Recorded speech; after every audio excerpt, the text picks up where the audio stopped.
Allegedly, I'm going to start using my TikTok that I never post on to share bookish content, which I have a lot of. Let's test that theory, and we're going to start by rating the books that I read in July. First up, we have 7 Days in June by Tia Williams.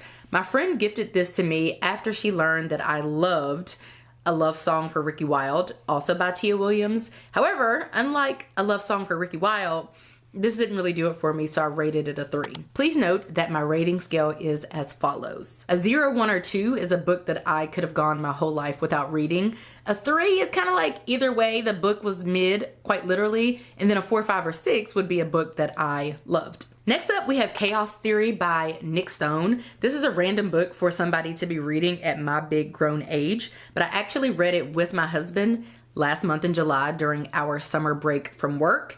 At his high school, they were supposed to all be reading this book as some kind of like reading initiative. Nick Stone was supposed to go there, I think, and meet them. It was going to be this whole thing, but it never really came to fruition due to time limitations. So we decided to read it together, and I am rating this book a 4. Next up, I listened to My Darkest Prayer by my current favorite author, S.A. Cosby. Razorblade Tears remains undefeated. It is my favorite book of all time so far, but it is a tough act to follow. Similarly, A Love Song for Ricky Wilde was a tough act to follow. I rated My Darkest Prayer a 3, which is tragic because I don't think that I've ever rated any other S.A. Cosby book below a 4. Actually, I did not care for at all that exclusive audiobook. I don't even know what it was called, but it wasn't it. Next up, I listened to Icebreaker by Hannah Grace.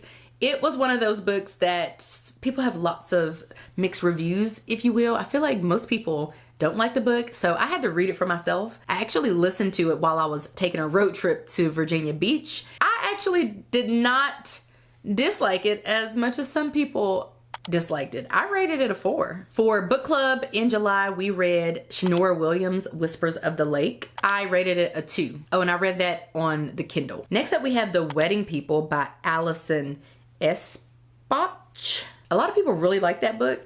I don't know where I went wrong, but I don't know that it was hitting the same for me as it was hitting for other people. So I rated it a 3 because it wasn't terrible, but I don't know. I feel like I missed something. I don't know. I also listened to The Wedding People. I might have listened to it on the trip down from Virginia Beach. Next up, we have The X by Frida McFadden. I normally love Big Frida real bad. Like, she typically can do no wrong in my eyes. I have just decided, even though I have not fact checked this, that The X must have been one of her first pieces of literature because I rated it a 2. I read/listened to 7 books in July, which is a good reading month for me.